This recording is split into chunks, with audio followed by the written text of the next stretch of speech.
Bonjour à toutes et à tous, j'espère vous retrouver en pleine forme. Bienvenue dans votre site maths et physique en poche. Dans cette séance, chers étudiants et étudiantes, je vais partager avec vous un exercice ou bien plutôt un sujet d'examen baccalauréat, deuxième année baccalauréat concernant l'étude d'une fonction. Alors là, on va traiter cette fonction d'une façon méthodique. Je vous donne les astuces qu'il faut suivre pour étudier n'importe quelle fonction de ce genre-là. Alors la première question, normalement, lorsqu'on vous donne une fonction, pour l'étudier, la première des choses à réaliser, c'est de trouver le domaine de définition. Donc, vous savez bien sûr qu'une fonction de ce genre-là, il est composé d'une fonction de type de second degré et en fonction bien sûr de l'exponentielle, et le domaine de définition d'une fonction exponentielle est toujours R.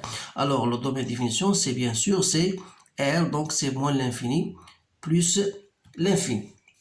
Alors, une fois on a le domaine de définition, on vous demande toujours de chercher les limites aux bornes de votre domaine de définition. Autrement dit, la limite, il faut chercher la limite de f de x lorsque x tend vers moins l'infini et limite de f de x lorsque x tend vers plus l'infini. Alors, pour limite de f de x lorsque x tend vers plus l'infini, c'est la limite de x plus 1 au carré moins la limite, si vous voulez, de x, l'exponentielle de x lorsque x tend vers plus l'infini. Ça, vous le connaissez, c'est 0. Ça, c'est plus l'infini, puisqu'il s'agit d'une fonction de second degré, donc c'est la limite de x carré.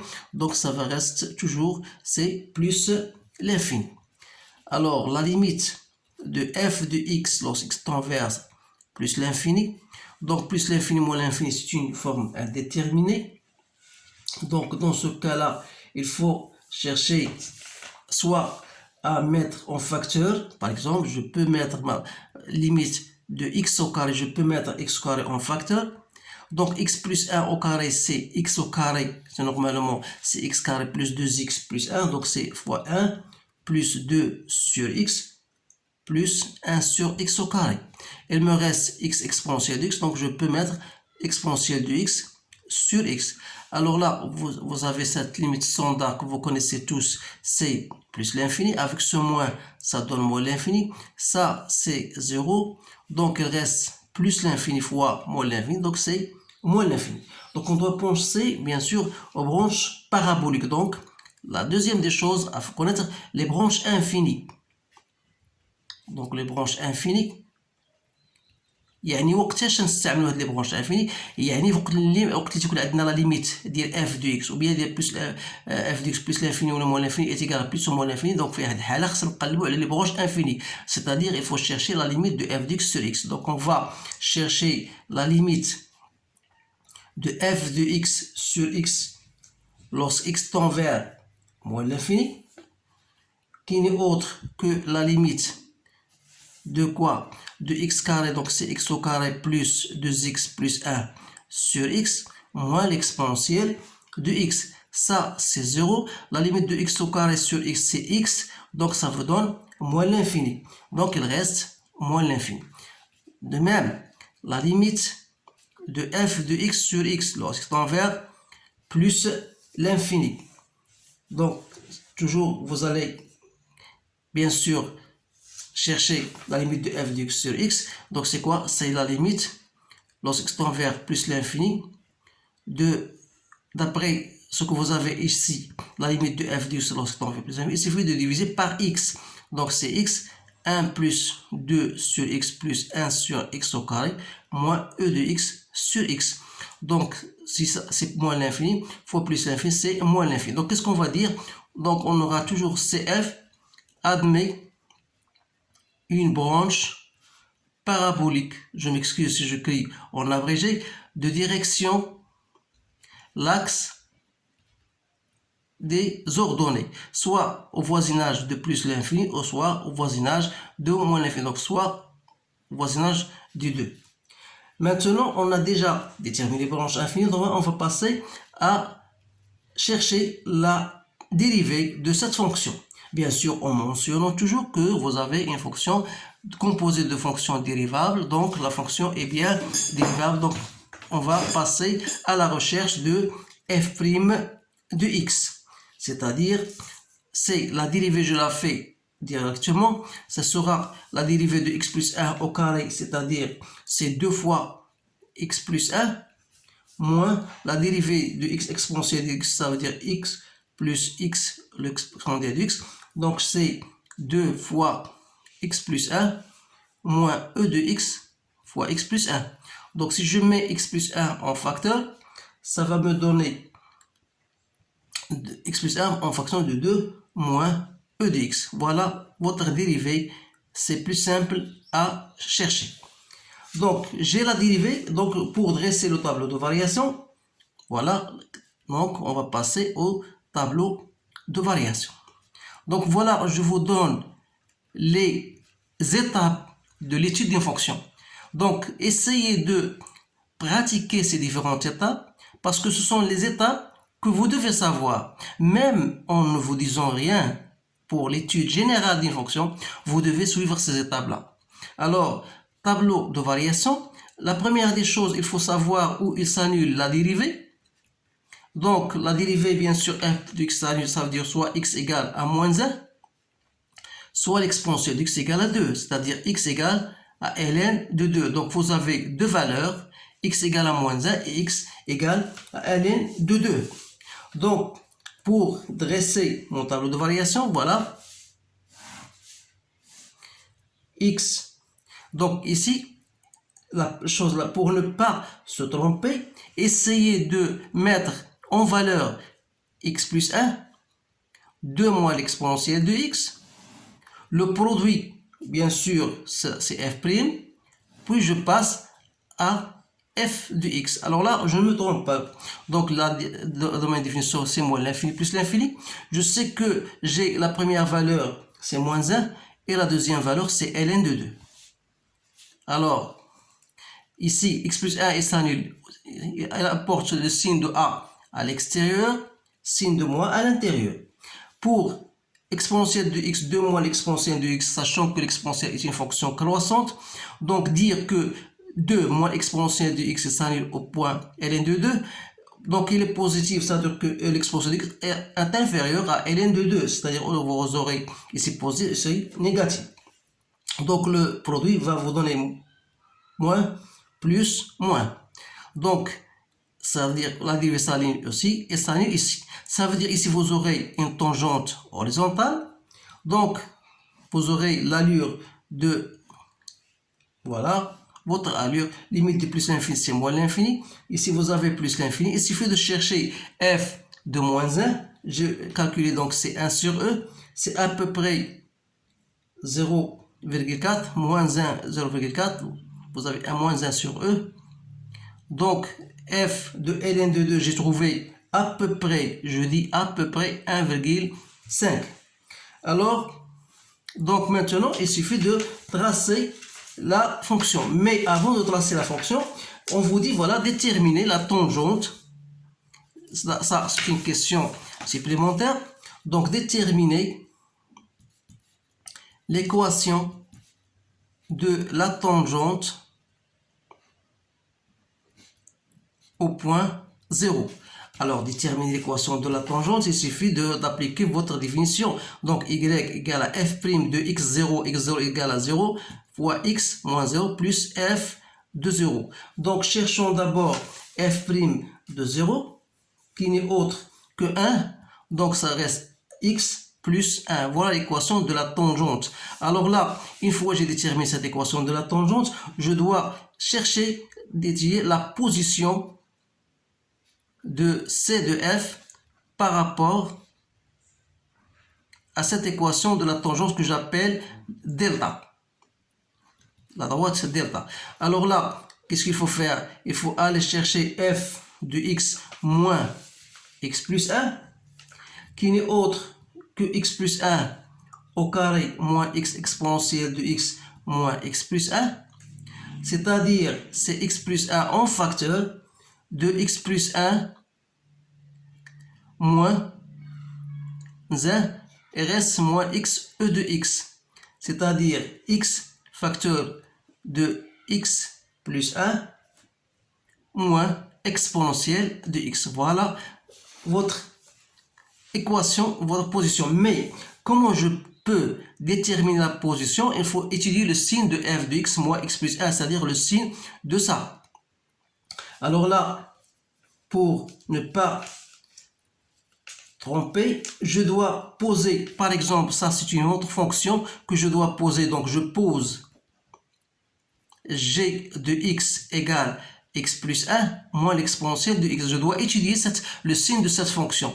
Alors ça va me donner g' de x égale à 1 moins l'exponentielle de x. Alors il m'est simple de tracer le tableau de variation de cette fonction g' de x. Dans le domaine de définition, c'est 1. Donc il s'annule pour x égale à 0. Donc vous savez bien sûr, il est positif, il est supérieur à 0 si x est inférieur à 0.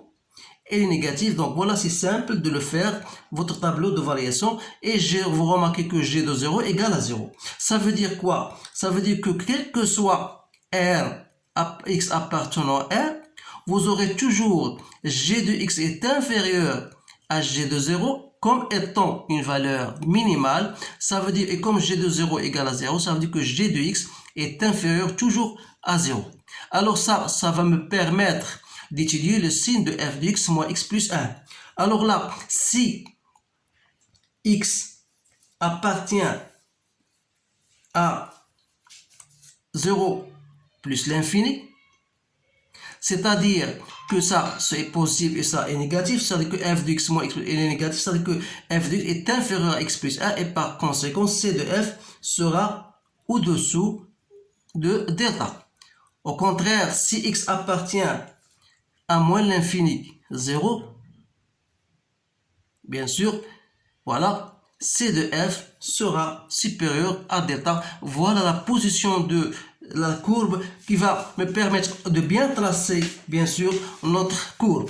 Alors, j'ai déjà préparé le repère orthonormé dans lequel je dois représenter ma courbe, en respectant bien sûr que d'après mon tableau de variation, j'ai deux demi-tangentes au point ln de 2, voilà ln de 2, et j'ai au point moins 1. Dans l'image de moins 1 c'est 0,4, l'image de ln2 c'est à peu près 1,5 d'après le tableau de variation.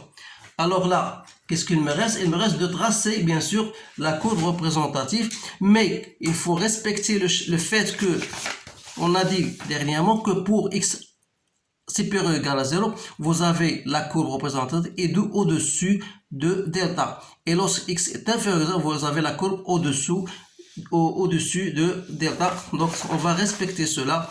Voilà, votre courbe aura l'allure suivante. Donc ici, voilà. Et vous avez g f de 0 c'est 0. Donc, la courbe va passer, voilà. Vous remarquez bien qu'il est au-dessous de...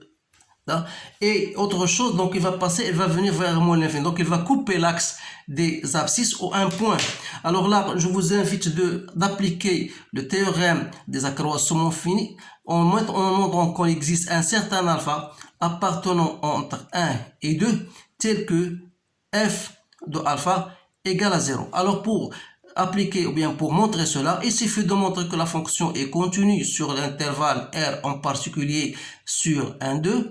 Vous avez bien sûr la fonction elle est décroissante, alors et vous avez f de 1 fois f de 2 est inférieur strictement à 0, alors vous dites que x est un certain alpha tel que f de alpha égale à 0. Donc voilà, votre courbe va passer de cette manière-là. Voilà. Et ensuite, lorsque x est inférieur à alpha, il est au-dessous. Donc, c'est-à-dire que la courbe va passer au-dessus de sa tangente, de sa demi-tangente là. Voilà. Voilà. Et je vais le faire de ma façon. Voilà votre courbe. Donc, vous le regardez bien sûr. Donc, c'est bien la courbe représentative de la fonction f. Donc il suffit de vous habituer à faire ce genre d'étude ou bien de ce genre de traçage pour que votre courbe soit bien parfaite. Alors là on a tracé, donc maintenant on va chercher l'aire d'une fonction, on va étudier l'aire de cette fonction entre 0 et 1 par exemple. Donc en choisissant bien sûr l'axe, la courbe, ou bien la partie limité par x égale 0 et x égale à ln de 2, par exemple, ou bien x entre moins 1 et 0. Je peux même étudier ça entre moins 1 et 0. Donc, chercher cette terre-là, bien sûr. Donc, cette terre sera, bien sûr, la limite de f de x.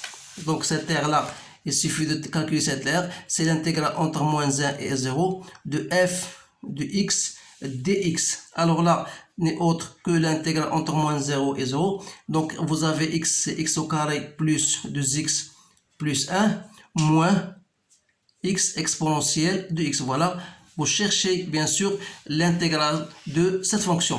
Donc ça est simple de le trouver. Il faut toujours mentionner que l'intégrale de x exponentielle de x, vous pouvez le faire soit par intégration par partie. Je vous donne la résolution ou bien la solution de cette fonction-là. C'est xe de x plus, je pense, exponentielle ou bien moins exponentielle de x. Donc, bien sûr, c'est simple. Donc, il suffit de faire intégration par partie. Donc là, parce que lorsque vous dérivez e de x moins l'exponentielle de x, si je le fais la dérivée, donc c'est f' fois exponentielle plus x exponentielle de x moins exponentielle de x. Donc, c'est bien x exponentielle de x. Alors là, c'est toujours entre moins 1 et 0. Donc, il suffit de faire remplacer une fois x par 0 et x par moins 1 pour trouver votre R. Donc, je peux même le faire. Donc, l'intégrale de x carré, c'est x3 sur 3, plus l'intégrale de 2x, c'est x au carré sur 2, avec ce 2. Donc, ça reste, je simplifie. Donc, plus l'intégrale de x, moins x exponentielle de x, tout ça entre moins 1 et 0. Donc, bien sûr, il faut multiplier par l'unité d'air, puisque aussi on vous donne la norme de I égale la norme de J égale à 1, pas de problème, donc il suffit de multiplier par 1. Mais si jamais on vous donne I égale J égale à 2, donc il faut multiplier par 2 au carré égale à 4. Donc il ne faut pas oublier ce truc-là, parce que parfois vous oubliez ce genre de questions. Alors là, c'est tout ce qu'il y a dans cet exercice-là. Donc c'est un exercice qui est plus ou moins simple. Donc il suffit de... L'important, c'est comment tracer la tangente, comment étudier la position d'une fonction par rapport à une demi-tangente. Et bien sûr, là, le théorème, sans oublier le théorème des accroissements finis. Et bien étudier le signe de variation de la fonction. Alors, je vous remercie de votre attention et je vous encourage et je vous souhaite une bonne chance et je vous dis à bientôt.